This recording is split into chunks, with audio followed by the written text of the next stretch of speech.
चलिए दोस्तों, आज के एपिसोड की शुरुआत करते हैं। उम्मीद है कि आपको शादी एक इश्क शुरत की कहानी पसंद आ रही होगी। अपनी राय कमेंट में जरूर बताएं कि कहानी आपको कैसी लगी।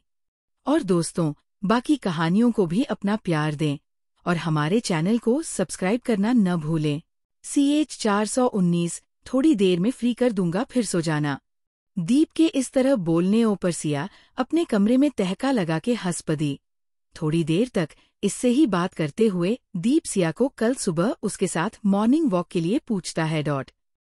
पहले सिया कुछ पल उसे कोई जवाब नहीं देती है, फिर कुछ सोच ओके लिख दीप को सेंड कर देती है। दूसरी तरफ दीप तो खुशी में मारे उछल पड़ा और वो जल्दी से दोबारा मैसेज भेजता है, ठीक है, कल सुबह 5 बजे घर के पीछे वाले गार्डन में। पीछे वाले गार्डन में क्यों? आगे क्या प्रॉब्लम है? दीप का मैसेज पढ़ते ही सिया का तुरंत मैसेज आया, क्योंकि घर के पीछे वाले गार्डन का व्यू सुबह सुबह बहुत अच्छा होता है, इसलिए अब ज्यादा सवाल जवाब मत करो और सो जाओ, वरना को जल्दी नहीं उठा पाओगी। दीप बोला। दीप का मैसेज पढ़ के सिया भी अब कुछ नहीं बोली तो उधर से दीप का गुड नाइट वाला मैसेज आया और इधर से सिया भी गुड नाइट बोल देती है। उसके बाद दोनों अपना अपना फोन बंद करके अपनी आंखें बंद करके कल सुबह का इंतजार करने लगे। आगे इन दोनों से अलग रुद्र और जानवी के कमरे में। रुद्र और जानवी इस वक्त अपने बेड पर लेटे हुए थे और उनके दोनों बच्चे उन दोनों के बीच। रुद्र जो रहे रहे के बार बार अपना जानवी के पैर पर मार रहा था, लेकिन एक जानवी थी, ना जाने कब की सो चुकी थी। उसे रुद्र के इस तरह करने से कोई फर्क नहीं पड़ रहा था। रुद्र जो काफी देर तक जानवी के पैर पर पैर मारता है, लेकिन जानवी के आंख ना खोलने पर रुद्र छिड़के खुद से बोला, ये बीबी कभी नहीं सुधेगी, इसे तो बच्चों से भी पहले नींद आ जाती है। क्या कह रही थी, 2 मिनट में बच्चों को सुला दी, फिर मेरे पास आएगी, लेकिन अब खुद गोड़ बेच कर सो गई। ये सब बोलते हुए ध्रुव जानवी को घूरता है, फिर धीरे से अपनी जगह से उठ के शिव के आगे एक पिलो लगा देता है ताकि वो गिर ना जाए।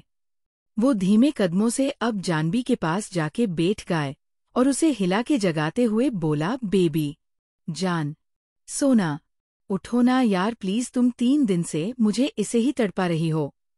ध्रुव ये सब बोलते हुए अपना चेहरा झुका के जानवी के गले में रब करने लगा। ध्रुव के इस तरह करने पर जानवी नींद में कुनमुनाई और वो नींद में ही दीप का चेहरा खुद से दूर करने की कोशिश करती है, लेकिन मजाल है ध्रुव ने अपना चेहरा 1 इंच भी दूर किया हो। ध्रुव के चेहरा दूर ना करने पर जानवी नींद में अपनी आंखें खोलती है और ध्रुव के कंधों पर हाथ रखते हुए नींद में बोली, क्या है, आपको क्यों परेशान कर रहे हैं, आप इतनी रात में सोने दीजिए ना। जानवी के इस तरह बोलने पर ध्रुव उसके चेहरे के सामने अपना चेहरा ली जाते हुए नाराजगी जताते हुए बोला, क्या होना दीजिए, तुमने मुझे क्या कहा था, बच्चों को सुला के मेरे पास आओगी, लेकिन यहाँ तो तुम खुद हो सो गई, this is not fair. Dhruv ji please ना, आज रहने दीजिए, मुझे बहुत नींद आ रही है, कल पक्का करते हैं ना। जानवी अपनी आंखें बंद करते हुए बोली। जानवी की आंखें बंद होते देख ध्रुव जल्दी से उसका चेहरा अपने हाथों में हर के बोला, तुमने कल परसों भी यही कहा था, लेकिन अब नहीं, चालो न यार, थोड़ी देर में फ्री कर दूंगा, फिर सो जाना। ध्रुव जी आप प्लीज ना जान, समझो मुझे बहुत जरूरत है तुम्हारी। ध्रुव जानवी को कुछ भी बोलने का मौका दिए बगैर झुक के एकदम से उसके होठों को चूम के बेचारी शकल बनाते हुए बोला। ध्रुव के इस तरह करने पर जानवी मुंह सिकुड़ लेती है और रोने जैसा मुंह बना के बोली, आपसे ने मुझे परेशान करके रखा है, इधर बच्चों को छैयो और उधर बाप को किस किस को संभालूं। फिलहाल मुझे संभाल लो, बच्चों को कल सुबह संभाल लेना, अब जल्दी करो यार, चलो उठो। ध्रुव जानवी के ऊपर से ब्लैंकेट हटाते हुए बोला। वो जानवी का हाथ पकड़ के उसे उठने में मदद करता है। वही जानवी नींद में उठ के बैठ गई और अपनी आंखें झपका के बार बार अपने सामने खड़े ध्रुव को देखती है। ध्रुव जी प्लीज यार, बहुत नींद आ रही है, सोने दीजिए ना। जानवी वापस मुंह बना के बोली, तुम पहले उठो और मेरे साथ तो चलो, उसके 2 मिनट बाद तुम्हें सारी नींद उड़ जाएगी। रुद्र शरारत से जानवी के गाल खींचते हुए बोला। वही आज ध्रुव को अपनी बात ना मानते देख जानवी उसे अब चिढ़ और गुस्से में घूरती है। ध्रुव कैसे तैसे जानवी को धकेल ढकेल के स्टडी रूम में ले आया और अपने दोनों बच्चों के आसपास पिलो लगा के खुद वापस स्टडी रूम में आया तो देखता है जानवी बेड पर बैठी बैठी ही सो गई। ध्रुव उसे देख ना में सर हिलाता है, फिर उसके करीब जाते हुए अपनी टी शर्ट निकाल देता है और बिना जानवी को कुछ कहने सुनने का मौका दिए उसके ऊपर आते हुए उसे लेकर बेड पैट गिर गया और उसके होठों को अपने होठों से जोड़ लेता है। जानवी जो इसके लिए तैयार नहीं थी, रुद्र के अचानक इस तरह अपने ऊपर आने और किस करने से पर जानवी की नींद एकदम से उड़ गई और वो अपनी आंखें फाड़े ध्रुव को देखने लगी जो उसके ऊपर झुका उसे किस कर रहा था। जानवी ध्रुव को खुद से दूर करने की कोशिश करते हूँ कुछ बोलती है, लेकिन ध्रुव उसे कुछ बोलने का मौका ही नहीं दे रहा था। वो जानवी को किस करते हुए उसके नाइटी शर्ट के बटन खोल रहा था, लेकिन उन्हें खोलने में टाइम लग रहा था, जिसे ध्रुव इरिटेट होके जानवी का नाइट सूट ऊपर से पकड़ता है और खिंच देता है, जिसके साथ ही जानवी का नाइट सूट फट गया और उसके हाथ जानवी की बॉडी पर चलने लगे। वही जानवी वो तो शॉक होके ध्रुव को देख रही थी। आखिर उसे इतनी क्या जल्दी थी को उसने उसका नाइट सूट फाड़ दिया। जानवी अब जैसे तैसे ध्रुव को खुद से दूर करती है और थोड़े नाराज स्वर में बोली, ध्रुव जी आप। लेकिन ध्रुव फिलहाल सिया को बोलने का मौका नहीं देना चाह रहा था। वो सिया के कुछ बोलने से पहले ही खुद बोला, बेबी प्लीज अभी नहीं बाद में। इतना बोल के ध्रुव वापस अपने होठों को जानवी की बॉडी पर रख देता और उसे यहाँ वहाँ किस करने लगा। वही ध्रुव के मना करने कर जानवी अब कुछ नहीं बोलती और उसे उसके मन की करने देती है। थोड़ी ही देर में उस कमरे में ध्रुव और जानवी के बाकी के कपड़े इधर उधर पड़े थे और ध्रुव जानवी एक ब्लैंकेट से कवर अपने प्यार की दुनिया में गोते मार रहे थे। करीब 1 घंटे आपने प्यार के समंदर में गोते मार के ध्रुव जानवी के ऊपर से हट के साइड में लेट गया और लेट के गहरी गहरी सांस भरने लगा। वही ध्रुव के अपने ऊपर हटते ही जानवी भी अपनी आंखें बंद करके गहरी गहरी सांस लेते हुए अपनी असामान्य होती सांसों को काबू करने की कोशिश करने लगी। उसका पूरा चेहरा इस वक्त पसीने से भीगा हुआ था।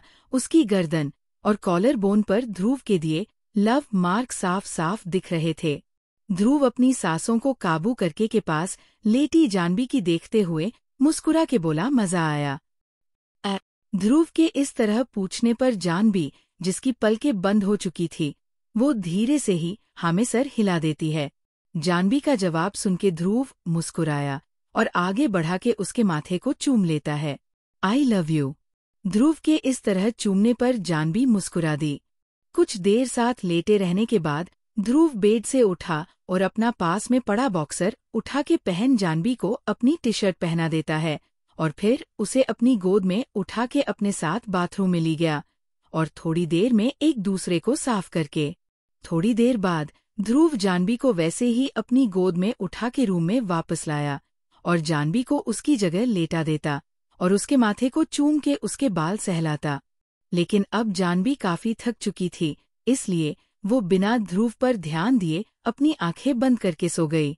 उसे इस तरह सोने पर ध्रुव मुस्कराता और उसके पास लेटी अपनी बेटी के माथे को भी चूम के वो अपनी साइड जाके लेटा गया। ध्रुव अपनी पूरी फैमिली को ब्लैंकेट से अच्छे से कवर कर लेता है और अपने चेहरे पर सेटिस्फेक्शन वाली स्माइल लेकर अपनी आंखें बंद करके सो जाता है। दूसरी तरफ कपूर हाउस में रोहन और रूही भी इस वक्त अपना कार्यक्रम खत्म करके अपने बगल वाले कमरे से अपने कमरे में आ रहे थे। रोहन अपने चेहरे पर बड़ी मुस्कान बिखेर रूही के साथ कमरे में आ रहा था, वही रूही अपने कपड़े ठीक करते हुए। वो दोनों अपने कमरे में आके रोहन जैसे ही रूही को वापस उसकी कमर से पकड़ खुद के करीब खींच के उसे किस करने को हुआ। रूही को शांत सी खड़ी रहते देख उसे अजीब लगा। वो रूही की नजरों का पीछा करता है और सामने बैठे अपने दोनों बच्चों को देख अब रोहन के भी एक्सप्रेशन रूही जैसे हो गए।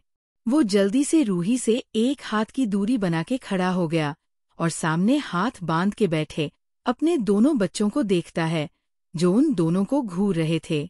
रेहान और रेहानी दोनों में 1 साल का अंतर था और जहाँ रेहान 6 साल का था वही रहनी 4.5 साल की।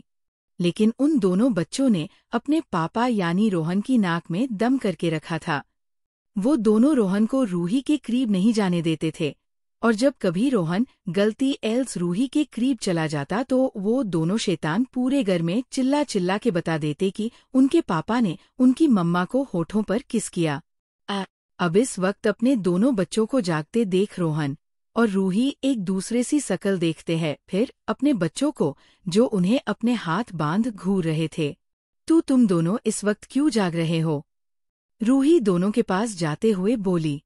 हमें छोड़िए मॉम, पहले आप ये बताइए, आप और डैड इतनी रात को कहाँ बगल वाले कमरे में क्या कर रहे थे? रेहान बोला, भैया मैंने देखा पापा मम्मा के ऊपर जंप कर रहे थे। रूही या रोहन के कुछ बोलने से पहले ही रहनी बोल पड़ी। रहनी के इतना बोलते ही रोहन और रूही दोनों चैंक गए। वो दोनों अपनी आंखें फाड़े रहनी की देखने लगे, जो टुकुर टुकुर उसकी तरफ देख रही थी। तुमने क्या कहा अभी? बेटा रूही रहनी की बात सुनके उसकी तरफ देखते हुए चौंके बोली। जे कि जब मैं और भैया बगल वाले कमरे में आप दोनों को देखने के लिए गए थे तब उस कमरे का डोर खुला था। हम अंदर देखा तो डैडी आपके ऊपर जंप कर रहे थे और आप उन्हें रोकने की कोशिश कर रही थी। मैं जब वहां आने वाली थी भैया ने मुझे अंदर आने जाने से मना कर दिया और वापस कमरे में ले आए। रहनी वापस बोली। रहनी की बात सुनके रूही और रोहन एक दूसरे की शक्लें देखते हैं, फिर रेहान को जो रहनी को घूर रहा था। आखिर उसे कितना समझाया था कि वो मॉम डैड कुछ कहे कि वो दोनों उनके कमरे में आए थे, लेकिन इस लड़की के पेट में एक भी बात नहीं छुपती थी। रेहान, ये रहनी क्या बोल रही है? तुम हम दोनों के जाने के बाद दूसरे कमरे में क्यों आए? इस बार रोहन थोड़े गुस्से में बोला। रोहन के इस तरह गुस्से में बोलने पर रेहान उसे एक नज़र घूर के बोला, मैंने भी आपसे कितनी बार कहा है मेरी मॉम के पास मत जाया कीजिए। तुम्हारी मॉम बनने से पहले वो मेरी बीबी है, मैं उसके करीब क्यों नहीं जाऊंगा? रेहान की बात सुनके रोहन गुस्से में बोला, मुझे कुछ नहीं सुनना, आप बस मेरी मॉम से दूर रहिए, मुझे नहीं पसंद आप मेरी मोम के करीब जाओ। रेहान भी गुस्से में बोला, चुप, तुम दोनों चुप हो जाओ, जब देखो तक लड़ना बहस करना। और तुम रेहान, तुम्हें मैंने कितनी बार समझाऊं, मैं हर वक्त अपने डैड से इस तरह बहस करना अच्छी बात नहीं होती, लेकिन तुम मेरी एक भी बात नहीं सुनते। और आज तो तुमने हद कर दी, ये क्या मैनर्स है तुम्हारे रेहान, अपने मॉम डैड के कमरे में झांकना, और वो भी अपनी छोटी बहन के साथ। हा उन दोनों को बहस करते देख रूही चिल्ला के बोली और रेहान को डांटती है। रूही के चिल्लाने पर रेहान चुप हो गया और अपना सर झुका लेता है। रूही के चिल्लाने पर रहनी जल्दी से रेहान के पास जाके उसके पीछे चुप गई। मॉम, इसमें भाई की कोई गलती नहीं है, मैं भाई को जिद करके उस कमरे में लेकर गई थी। रूही के रेहान को डांटने पर रहनी धीरे से बोली, शट अप रहनी, तुम सबने मुझे परेशान करके रखा है, जब देखो तब बदमाशी, लड़ाई झगड़ा बहस। रूही उन तीनों को घूर के चिल्ला के बोली। वही रूही के अपना नाम साथ में लेने पर रोहन जल्दी से बीच में बोला पड़ा, लेकिन मैंने क्या किया? और किसने क्या किया? सब तुमने ही किया है। कितनी बार कहा है बच्चे बड़े हो रहे हैं, अपनी हरकतें सुधार लो, लेकिन नहीं, तुम्हें मेरी सुनते ही नहीं हो, अब भुगतो। रूही रोहन पर भड़कते हुए बोली। रूही को रोहन पर भड़कते देख रेहान और रहनी मुंह दबा के हंसने लगे, जिसपे रूही उन दोनों को घूर के बोली, तुम दोनों दांत दिखाना बंद करो, जब देखो तक मस्ती।